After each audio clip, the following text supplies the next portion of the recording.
আপনারা দেখছেন corona virus নিয়ে বিশেষ আলোচনা অনুষ্ঠান মহাবেদী করোনা।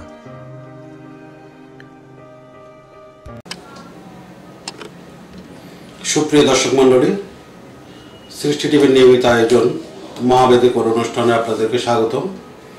আমরা আজকের এই পর্বে উপস্থিত হয়েছি আন্তর্জাতিক খ্যাতি সম্পন্ন ব্যক্তিত্ব, বাংলাদেশ হিন্দু বৌদ্ধ খ্রিস্টান ঐক্য পরিষদ কেন্দ্রীয় কমিটির সুযোগ্য সাধারণ সম্পাদক, চট্টগ্রামের অহংকার অ্যাডভোকেট রানা দাশগুপ্ত মহোদয়ের নিকট। আমরা আজকে আমাদের এই মহাবেদী করোনা অনুষ্ঠানে ওনাকে পেয়ে আমরা ওনার প্রতি কৃতজ্ঞতা এবং অভিনন্দন জানাচ্ছি।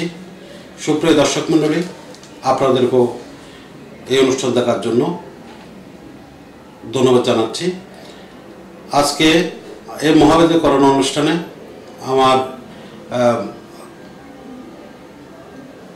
অ্যাডভোকেট রানা দাশগুপ্ত মহোদয়ের কাছে আমার প্রথম জানার ইচ্ছা, বাংলাদেশ হিন্দু বৌদ্ধ খ্রিস্টান ঐক্য পরিষদ দেশের মধ্যে এবং আন্তর্জাতিক পরিমণ্ডলে একটা সুপ্রতিষ্ঠিত সংগঠন। এই বিষয়ে যদি সাংগঠনিক একটা বক্তব্য ওনার কাছে আমরা আশা করতে পারি। ধন্যবাদ। আপনারা জানেন 1971 সালের মহান মুক্তিযুদ্ধে বাঙালি সংস্কৃতি ও বাংলা ভাষা এর ভিত্তিতে যে জাতীয়তাবাদ, সে বাঙালি জাতীয়তাবাদের চেতনায় আমরা বাংলাদেশের সর্বস্তরের বাঙালি, কি হিন্দু কে মুসলমান, কি বৌদ্ধ কে খ্রিস্টান, বঙ্গবন্ধুর নেতৃত্বে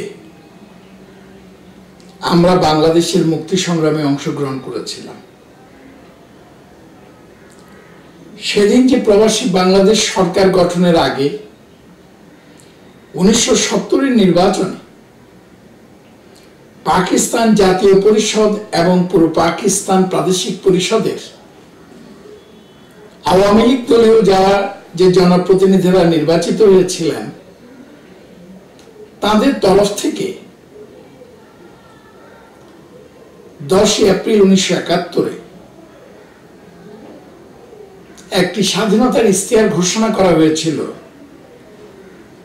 যেটিকে বলা হয়েছিল প্রোক্লেমেশন অফ ইন্ডিপেন্ডেন্স। এই প্রোক্লেমেশন অফ ইন্ডিপেন্ডেন্সে পরিষ্কার করে বলা ছিল, আমরা এমনি একটি বাংলাদেশ রাষ্ট্রের জন্য যুদ্ধ করছি যেখানে ধর্ম, বর্ণ, লিঙ্গ নির্বিশেষে সর্বস্তরের বাঙালি তারা সমান অধিকার ভোগ করবে। সকল স্তরের নাগরিকের জন্য সাম্য, সমতা এবং সামাজিক অধিকার নিশ্চিত হবে। আমরা এই কথাটি বলতে চাই, এটি কেবল একটি স্বাধীনতার ইশতেহার নয়, এটি হচ্ছে জনগণের একটি দলিল, যে দলিলের উপর বিশ্বাস রেখে তার মধ্যে দিয়ে যে স্বপ্নটি ছিল, এই স্বপ্নের বাংলাদেশটিকে প্রতিষ্ঠার জন্যই আমরা সবাই মিলে লড়াই করেছি, রক্ত দিয়েছি এবং ধ্বংসযজ্ঞের শিকার হয়েছে। এর মধ্য দিয়ে কিন্তু আমরা স্বাধীনতাটিকে অর্জন করেছি। এই স্বাধীনতার অর্জন কারো দয়ার দাক্ষিণ্যতা নয়। আমরা আমাদের সব বাঙালির এই স্বাধীনতা হলো কষ্টার্জিত স্বাধীনতা। আমরা জানি যে পাকিস্তান আমলের দীর্ঘ 25 বছর, 47 থেকে 71 এবং মহান মুক্তিযুদ্ধে মধ্য দিয়ে যে চেতনাটা প্রতিষ্ঠিত হয়েছিল, সেই চেতনাকে সন্নিবেশিত করেই 1972 সালের 4 নভেম্বর গণপ্রজাতন্ত্রী বাংলাদেশের সংবিধানটি রচিত হয়, যেখানে রাষ্ট্রীয় মূলনীতি হিসেবে বলা হয়েছিল যে জাতীয়তাবাদ, গণতন্ত্র, সমাজতন্ত্র এবং ধর্মনিরপেক্ষতা, এই রাষ্ট্রীয় মূলনীতি দিয়েই স্বাধীন বাংলাদেশ পরিচালিত হবে। কিন্তু দুঃখজনক হলেও সত্য, 3.5 বছরের মাথায় বঙ্গবন্ধুকে সপরিবারে খুন করার পরে যারা রাষ্ট্র ক্ষমতাটিকে দখল করেছিলেন, এটি খন্দকার মোস্তাক হোক, জেনারেল জিয়া হোক, জেনারেল এরশাদ হোক, তারা কিন্তু কার্যতই বাংলাদেশকে মিনি পাকিস্তানে পরিণত করেছিলেন। প্রোক্লেমেশন অর্ডার নাম্বার 1 of 1977, এই মার্শাল ল প্রোক্লেমেশনের মধ্য দিয়ে তারা সমাজতন্ত্র সহ রাষ্ট্রীয় মৌলনীতিকে তারা অপসারিত করেছিলেন এবং পাকিস্তানের সংবিধানের আলোকে বাংলাদেশের সংবিধানকে তারা রূপান্তরিত করেছিলেন। একদিকে হলো পঞ্চম সংশোধনের মাধ্যমে জেনারেল জিয়া সংবিধানের শুধু সাম্প্রদায়িকীকরণ করেছিলেন এবং তৃণমূলে সাম্প্রদায়িকতাকে প্রথিত করেছিলেন। পাকিস্তান আমলের অর্পিত সম্পত্তি আইনকে মার্শাল ল প্রোক্লেমেশন দিয়ে অব্যাহত রেখে এদেশের সংখ্যালঘু জনগোষ্ঠীকে তার ভিটে বাড়ি থেকে উচ্ছেদ করে তাকে দেশ থেকে বাধ্য করেছে। পাকিস্তান সরকার পাকিস্তান হওয়ার পরে যে এথনিক ক্লিনজিং প্রসেসটি শুরু করেছিলেন, অর্থাৎ এখানে যে ধর্মীয় জাতিগত সংখ্যালঘু জনগোষ্ঠীকে দেশ থেকে বিতাড়নের যে প্রক্রিয়াটি শুরু করেছিলেন, একই প্রক্রিয়া কিন্তু জিয়াউর রহমান সাহেব শুরু করেছিলেন। এর আগে খন্দকার মোস্তাক, তিনি অল্প দিনের জন্যই ছিলেন, কিন্তু তিনি সূচনা করেছিলেন, এটাকে এগিয়ে নিয়েছিলেন জেনারেল, এবং তারপরে জেনারেল এরশাদ রাষ্ট্র ধর্ম করার মধ্য দিয়ে বাংলাদেশের 2.5 কোটি মানুষকে সম অধিকারের যে অবস্থা ছিল সাংবিধানিক, সেখান থেকে তাদেরকে চ্যুত করেছে, দ্বিতীয় শ্রেণীর নাগরিকে পরিণত করেছিল। এই বৈষম্যের বিরুদ্ধে, এই বৈষম্যমূলক প্রক্রিয়ার বিরুদ্ধে যেদিন সংবিধানে রাষ্ট্রধর্ম উত্থাপন করা হবে, তারই প্রতিবাদে মুক্তিযুদ্ধের অন্যতম sector commander major general CR দত্তের নেতৃত্বে সেদিন বাংলাদেশ হিন্দু বৌদ্ধ খ্রিস্টান ঐক্য পরিষদ গঠিত হয়েছে। মূলত ঐক্য পরিষদের দায়িত্ব, ঐক্য পরিষদ কোন ধর্মের কথা বলে না, ঐক্য পরিষদ ধর্ম প্রচার বা প্রসারের জন্য ঐক্য পরিষদের কোনো ভূমিকা নাই। কিন্তু ঐক্য পরিষদ যা করে সেটি হল ওই যে আমার সংবিধানের যে কথা, সাম্য এবং সমতা, মানবিক মর্যাদা, এই সাম্য সমতা এবং মানবিক মর্যাদা যেখান থেকে এদেশের ধর্মীয় জাতিগত সংখ্যালঘু জনগোষ্ঠীকে দূরে ঠেলে দিয়েছে, তার বিরুদ্ধে দাঁড়িয়ে ধর্মীয় বৈষম্যের বিরুদ্ধে তারা প্রতিবাদ করেছে এবং ঐক্য পরিষদের মধ্য দিয়ে আজকে 3 দশকের ঊর্ধ্বকাল প্রতিবাদ এবং প্রতিরোধ এবং সংগঠনকে তৃণমূলে নিয়ে যাওয়া, এই সংগঠনকে আন্তর্জাতিকীকরণ করা, এই সব কাজই কিন্তু মধ্য দিয়ে আজকে বাংলাদেশ হিন্দু বৌদ্ধ খ্রিস্টান ঐক্য পরিষদ শুধু রাষ্ট্র ধর্ম ইসলাম ভিন্ন অন্য যে ভিন্ন ধর্মাবলম্বী হিন্দু বৌদ্ধ এবং খ্রিস্টান তাদের ঐক্যবাহী সংগঠন, এবং ঐক্যবাহী সংগঠনের মধ্য দিয়ে মূলত এই সংগঠনটি মানবাধিকার সংগঠনে রূপান্তরিত হয়েছে। আমরা যা করছি এটি হচ্ছে ধর্মীয় বৈষম্যের বিরুদ্ধে লড়াই, এটি হলো রাষ্ট্রীয় বৈষম্যের বিরুদ্ধে লড়াই, এই লড়াই গণতন্ত্রের লড়াই, এই লড়াই মুক্তিযুদ্ধের চেতনাটিকে পুনঃপ্রতিষ্ঠার লড়াই, এই লড়াই বঙ্গবন্ধুর যে স্বপ্নের বাংলাদেশ, সে বাংলাদেশটিকে পুনঃপ্রতিষ্ঠার লড়াই। এই লড়াইতে আমরা ছিলাম, এই লড়াইতে আমরা আছি, এই লড়াইকে আমরা অব্যাহত রাখব। অসংখ্য ধন্যবাদ অ্যাডভোকেট রানা দাশগুপ্ত মহোদয়কে। আমার আরেকটা বিষয় আপনার কাছে জানতে এই জগতে যে সমসাময়িক যে বৈশ্বিক করোনা, এই মহাবিধি করোনা বাংলাদেশে যে ধরনের প্রভাব বিস্তার করছে, সেই নিরিখে আপনার সংগঠন বাংলাদেশ হিন্দু বৌদ্ধ খ্রিস্টান ঐক্য পরিষদ কোন ধরনের ভূমিকা রেখেছে কিনা এই বিষয়ে যদি একটু বলতেন। ধন্যবাদ। আমরা বলতে চাই, আজকে করোনা ভাইরাসের মধ্য দিয়ে যে দুর্যোগ, এই দুর্যোগ হচ্ছে বিশ্বজনীন দুর্যোগ। বাংলাদেশ বিশ্বের বাইরে না, সঙ্গত কারণেই আজকেও আমরা দুর্যোগ কবলিত হয়ে পড়েছি। আমরা 17ই মার্চ বঙ্গবন্ধুর জন্মশতবার্ষিকীতে সাংগঠনিকভাবে আমরা একটা কর্মসূচি পালন করেছিলাম, সেটি হলো আলোর মিছিল। আমরা আলোর মিছিলটি 25 নম্বর বঙ্গবন্ধুর বাসভবন পর্যন্ত গিয়েছি। এর পরদিন থেকেই আমরা আমাদের সকল সাংগঠনিক সভা সমাবেশকে আমরা কিন্তু স্থগিত ঘোষণা করে আমরা সমস্ত তৃণমূল পর্যন্ত আমরা এই নির্দেশটি জারি করেছিলাম। তখন কিন্তু বাংলাদেশ এই করোনা ভাইরাসের মধ্য দিয়ে যে 8ই মার্চ করোনা ভাইরাস শুরু হয়ে গেছে তখন আমরা জানতাম না।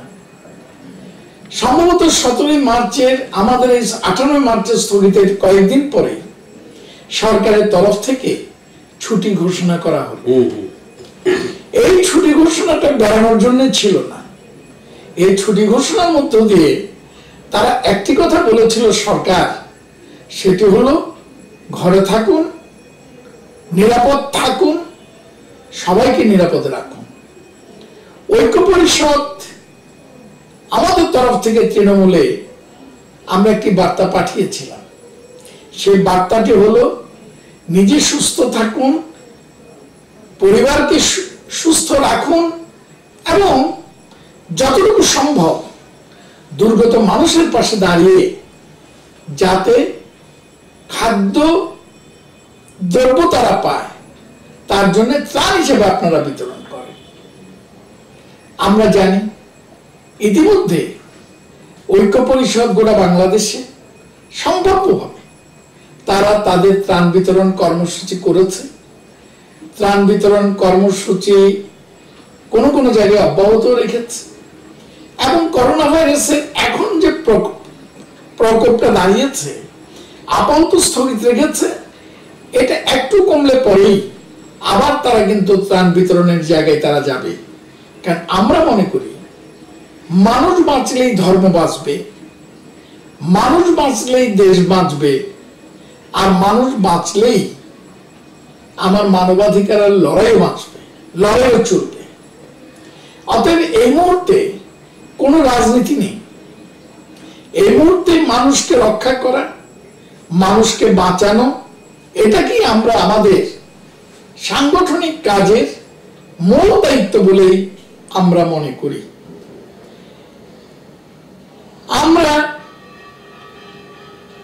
আমরা কিন্তু দুঃখের সাথে লক্ষ্য করেছি, একদিকে যখন করোনা ভাইরাসে মানুষ ঘর থেকে বেরোচ্ছে না, অন্যদিকে কিন্তু সংখ্যালঘুদের জায়গা জমি দখল, জোরপূর্বক ধর্মান্তর, উপাসনালয়ে হামলা, আমরা আবার এগুলো অব্যাহত থাকতেও দেখেছি। গত মাসের শেষ সপ্তাহে এরকম 29টি ঘটনাকে সন্নিবেশিত করে মাননীয় স্বরাষ্ট্রমন্ত্রী জনাব আসাদুজ্জামান খান কামাল এবং inspector general of police doctor Benazir Ahmed সাহেবের কাছে আমরা পৃথক ভাবে আমরা স্মারকলিপি দিয়ে বলেছি, অনতিবিলম্বে এদের থামান, এদের বিরুদ্ধে কঠোর পদক্ষেপ গ্রহণ করেন। যেখানে যেখানে ঘটনা ঘটেছে সেখানে দুষ্কৃতকারীদের ধরেন। কারণ এখন থেকে যদি সরকার জিরো টলারেন্সের যে নীতিটি তারা ঘোষণা করেছিলেন সাম্প্রদায়িকতার বিরুদ্ধে, এই জিরো টলারেন্সের ক্ষেত্রে যদি কোনো ব্যত্যয় ঘটে, তবে করোনা ভাইরাস পরবর্তী যে পরিস্থিতি তাতে সংখ্যালঘুদের টার্গেট করে সমাজকে অস্থিতিশীল করে তোলা হবে এবং রাষ্ট্রকে তারা অস্থিতিশীল করার চেষ্টা করবে এবং এর মধ্য দিয়ে তারা সরকার পরিবর্তনের একটা চেষ্টা চালাতে পারে, যাতে ৭৫-এর পরে আমরা বাংলাদেশকে পাকিস্তান হিসেবে দেখেছি, সামনে তারা বাংলাদেশকে আফগানিস্তান বা মধ্যপ্রাচ্যের যে কোনো একটা রাষ্ট্রের মতোই তারা পরিণত করার স্বপ্ন অনেকেই দেখছে। আমরা বলেছি এখন থেকেই সরকারকে কঠোর হতে হবে। আমরা ত্রাণ বিতরণ নিজেরা যতটুকু পেরেছি করেছি, কিন্তু এর মধ্যে সরকারি দলীয় ত্রাণ বিতরণ হয়েছে, দলীয় ত্রাণ বিতরণ হয়েছে, আবার সরকার থেকেও ত্রাণ বিতরণ হয়েছে। দুঃখের সাথে লক্ষ্য করছি আমরা গত এই ত্রাণ বিতরণের মধ্যে শতকরা 1/এরও নিচে 0.001% সংখ্যালঘু সম্প্রদায়ের পিছিয়ে পড়া জনগোষ্ঠী, যাতে কর্মহীন দুস্থ এবং দলিত হরিজন রবিদাস জেলে, তাদের মধ্যে কেউ কিন্তু ত্রাণ পায়নি। তারা এখনো কষ্টকর জীবন যাপন করছে। আমরা এই বিষয়টি নিয়ে দুর্যোগ ব্যবস্থাপনা ও ত্রাণ প্রতিমন্ত্রী ডক্টর আমিনুর রহমান সাহেব, ওনার কাছে একটা পত্র প্রেরণ করে আমরা কিন্তু আমাদের এই বক্তব্যটি আমরা কিন্তু হাজির করেছি এবং আমরা বলেছি ত্রাণ বিতরণে যাতে কোনো বৈষম্য না হয়, সেদিকে যাতে সরকার এদিকে যাতে দৃষ্টিপাত করেন। এমন সময় আমরা দেখলাম যে মাননীয় প্রধানমন্ত্রী একটি মানবিক উদ্যোগ গ্রহণ করেছেন। তিনি এই কর্মহীন দুস্থ অসচ্ছল মানুষ যারা ধর্ম বর্ণ নির্বিশেষে, তাদের জন্য মাসিক নগদ টাকা বিতরণ, মানবিক খাদ্য সহায়তা এবং রেশনিং, এই ৩ সিস্টেমের মধ্যে তারা একটা তালিকা প্রণয়ন করছেন এবং এই তালিকা অনুযায়ী তারা এটা করবেন। আমরা দেখেছি যে ৫০ লক্ষ পরিবারের একটা তালিকা গিয়েছিল নগদ অর্থ বিতরণের। পত্রিকায় দেখলাম ৭.৫ লক্ষ, এই যে নামগুলো এসছে ৭.৫ লক্ষ হলো জেনুইন, তাহলে ধরে নিচ্ছে ৪০ লক্ষর উপরে হচ্ছে যেগুলো জেনুইন নয়। যেহেতু সরকার, বিশেষ করে মাননীয় প্রধানমন্ত্রী, তিনিও দেখেছেন সরকারি চাল, ডাল, তেল ত্রাণের জন্য যেগুলো দেওয়া হয়েছিল, কিভাবে জনপ্রতিনিধিরা এগুলোকে আত্মসাৎ করেছে। ইতিবাচক দিক হলো অনেকে গ্রেপ্তার করা হয়েছে, অনেকের বিরুদ্ধে মামলা হয়েছে, অনেক জায়গায় উদ্ধার হয়েছে। আমরা মনে করি যে এই যে দুর্বৃত্তায়নের বিরুদ্ধে সরকারের এই যে স্টেপ, অবশ্যই স্টেপটাকে আমরা সাধুবাদ জানাবো। আর এই যে মোবাইল ব্যাংকিং এর মাধ্যমে যদি টাকা দেওয়ার ব্যবস্থাটা না করত, তাহলে ৫০ লক্ষ পরিবারের নামে যে তালিকাটা এসেছিল, এগুলো জনপ্রতিনিধিরাই করেছে, যারা তৃণমূলে আছে, তারাই কিন্তু এই টাকাটা আত্মসাৎ করে ফেলতো মানুষের নাম। এরপরে আমরা জানি যে আবার এটাকে আবার এই তালিকা আবার যে পুনর্ভাবে করার, এটার একটি উদ্যোগ সরকার নিয়েছেন। আমরা ইতিমধ্যে মাননীয় প্রধানমন্ত্রীর কাছেও আমরা একটি আবেদন প্রেরণ করেছি। সে আবেদনের মধ্যে আমরা বলেছি যাতে এই যে মানবিক উদ্যোগ যে নেওয়া হয়েছে, মাননীয় প্রধানমন্ত্রী আপনাকেই দেখতে হবে যাতে এরা বঞ্চিত না হয়। এছাড়াও কিন্তু আমরা সরকারকে সহায়তা করার জন্য আমরা গোটা বাংলাদেশে তৃণমূলে পর্যন্ত আমরা আমাদের সাংগঠনিকভাবে আমরা একটা নির্দেশ দিয়েছিলাম, একটা প্রফর্মা করে যারা বঞ্চিত হয়েছে ডিজার্ভিং, তাদের একটি তালিকা করে যার যার জেলা মধ্য দিয়ে যাতে কেন্দ্রীয় কমিটির কাছে পাঠানো হয়। যেটা শুনেছি আজকে সেটা হচ্ছে অলরেডি বেশ কিছু জেলা ইতিমধ্যে কিন্তু প্রেরণ করেছে এবং অন্য জেলাগুলো আগামী 30 তারিখের মধ্যে এই তালিকাগুলো কেন্দ্রীয় কমিটির বরাবরে প্রেরণ করার কথা আছে। ইতিমধ্যে এগুলোকে আবার সবগুলোকে নিয়ে যাতে আমরা ডিসি ডিভিশনাল কমিশনার, দুর্যোগ ত্রাণ প্রতিমন্ত্রী এবং মাননীয় প্রধানমন্ত্রীর মুখ্য সচিব তাদের কাছে যাতে আমরা আলাদা আলাদা করে দিতে পারি, তার জন্য ইতিমধ্যে আমাদের একটি ঢাকায় কেন্দ্রীয়ভাবে এটার একটা বিন্যাসকরণ চলছে। আমরা আশা করছি আগামী জুন মাসের প্রথম সপ্তাহের যে কোনো দিন আমরা ডিভিশনাল কমিশনার, ডিসি, মাননীয় প্রধানমন্ত্রীর মুখ্য সচিব এবং দুর্যোগ ত্রাণ প্রতিমন্ত্রী আমরা তাদের কাছে এই তালিকাগুলো জমা দেব, এই আশাটি আমাদের আছে। আমরা আমাদের যে ফরওয়ার্ডিংটা আমরা দেব সেখানেও আমরা বলেছি যারা ইতিমধ্যে বঞ্চিত হয়ে আছে, পায়নি, অথচ ডিজার্ভিং, একদম পূর্ণাঙ্গ তালিকা করা 15 দিনের মধ্যে আমাদের পক্ষে সম্ভব না, কিন্তু যে তালিকাটা আমাদের কাছে এসছে আমরা যেটা দিচ্ছি, আমরা বলেছি যে আপনারা সহানুভূতির সাথে এই আবেদনটাকে বিবেচনায় নিয়ে এই তালিকাভুক্ত যে লোকগুলো আমাদের আবেদনে যাচ্ছে তাদেরকেও যদি তালিকাভুক্ত করা যায় আমরা বাধিত থাকব। আপাতত ইতিমধ্যে আপনারা জানেন যে আরেকটি কাজ আমরা করেছি, সেটা হলো যে করোনা ভাইরাস আক্রান্ত হয়ে যেসব সংখ্যালঘু সম্প্রদায়ের লোক মারা যাবে তাদের যে দাহ বা সমাধি করার জন্য যে নীতিমালাটি প্রণয়ন করেছে, ডাইরেক্টর জেনারেল হেলথ সার্ভিস থেকে একটি খসড়া নীতিমালা ঐক্য পরিষদের কাছে পাঠানো হয়েছে। আমরা হিন্দু, বৌদ্ধ এবং খ্রিস্টান সম্প্রদায়ের ধর্মীয় নেতাদের সাথে আলোচনা ক্রমে আমরা যে সুপারিশগুলো দিয়েছিলাম তার ভিত্তিতে ওই নীতিমালাটি চূড়ান্ত হয়েছে।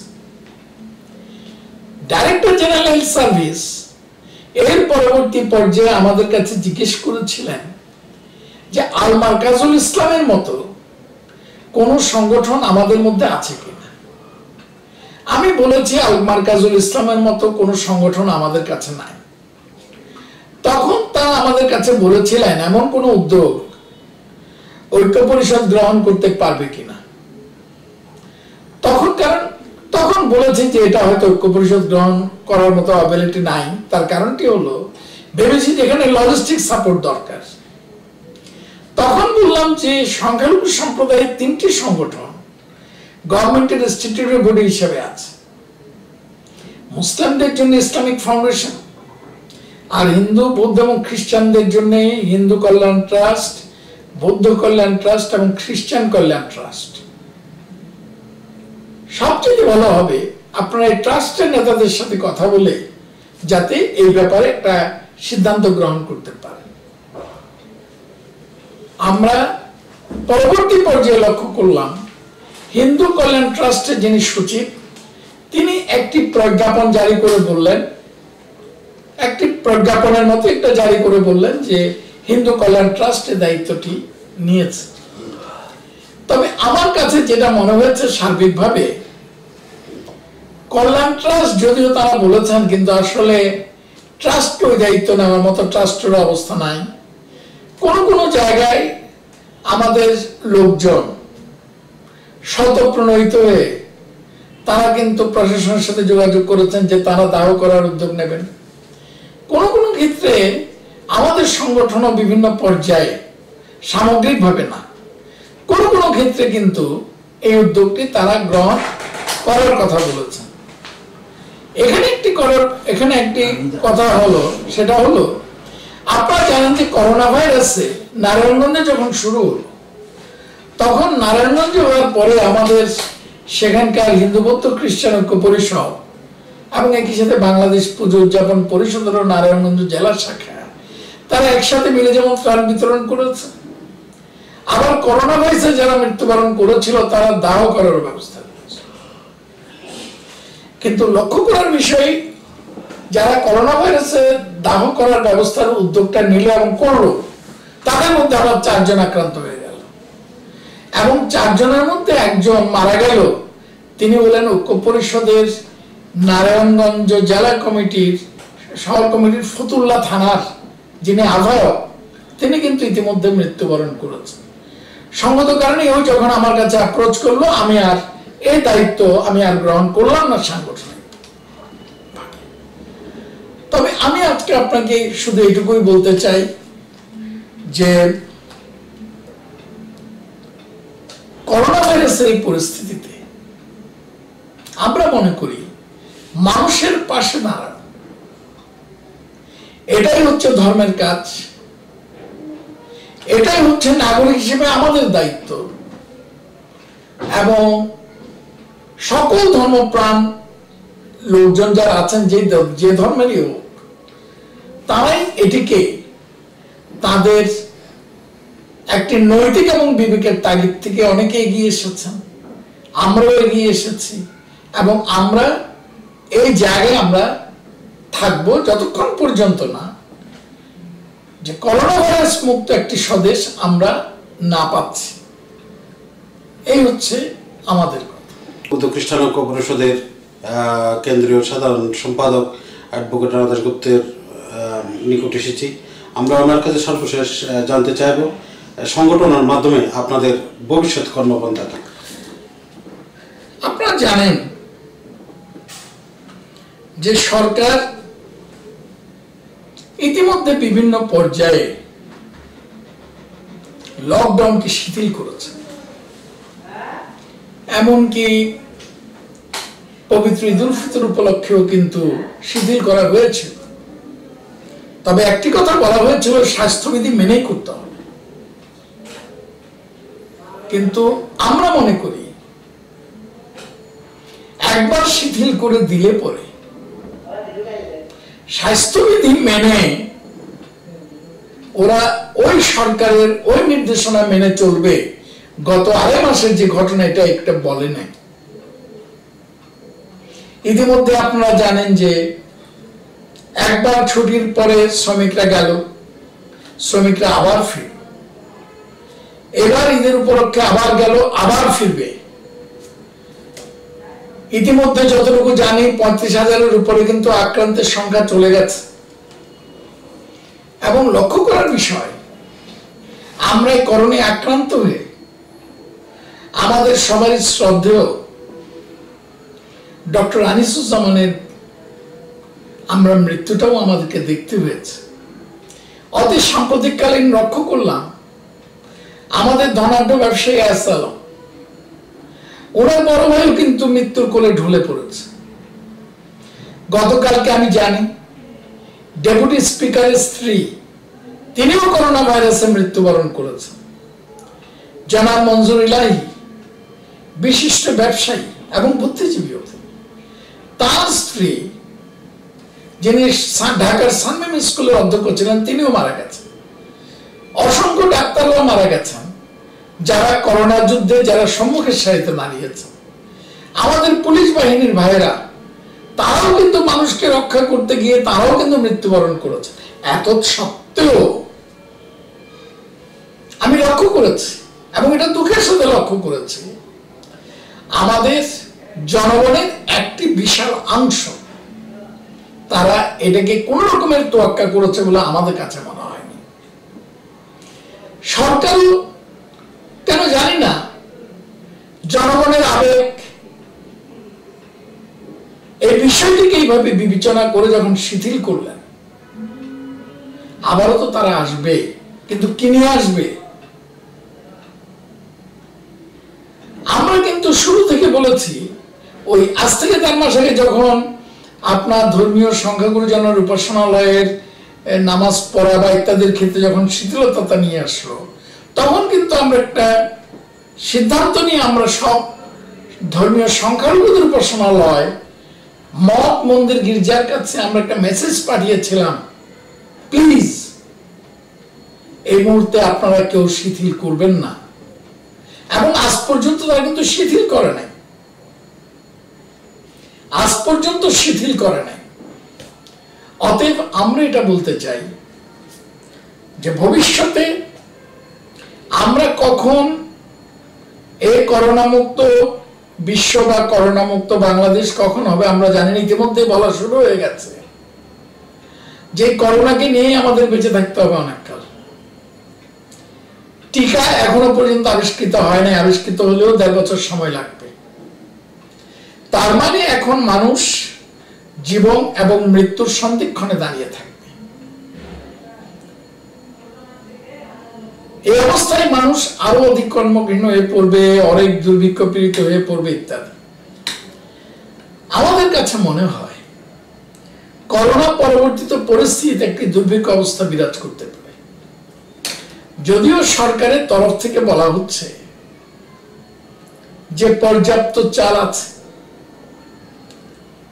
অতি সাম্প্রতিককালীন যে বোরো ধান ঘরে উঠেছে, বিদেশ থেকেও চাল আমদানি করার কথা আছে। যদি আমি ধরেও নিই চাল আছে, পকেটে টাকা কোথায়? তাই যদি না হয় তাহলে আজকে সবাইকে ভাবতে হবে, আমরা চাইবো না কোনো দুর্ভিক্ষ অবস্থা বিরাজ আসুক, কিন্তু আমাদের যাদের 74-এর অভিজ্ঞতা আছে, আমরা যারা 74 দেখেছি, আমরা কিন্তু খুব আশ্বস্ত হতে পারছি না। সেখানে আমরা ইতিমধ্যে আমাদের প্রত্যেক জেলা পর্যায়ের নেতাদেরকে বলেছি, আপনারা এই মানসিকতা রাখেন, এখন থেকে একটা মানসিক প্রস্তুতি নেন, যদি এরকম কোন দুর্ভিক্ষজনিত পরিস্থিতি যদি শুরু হয় তাহলে বিভিন্ন জায়গায় যন্ত্র সম্ভব লঙ্গরখানা খুলে আমরা যাতে দুস্থ মানুষের পাশে দাঁড়াতে পারি।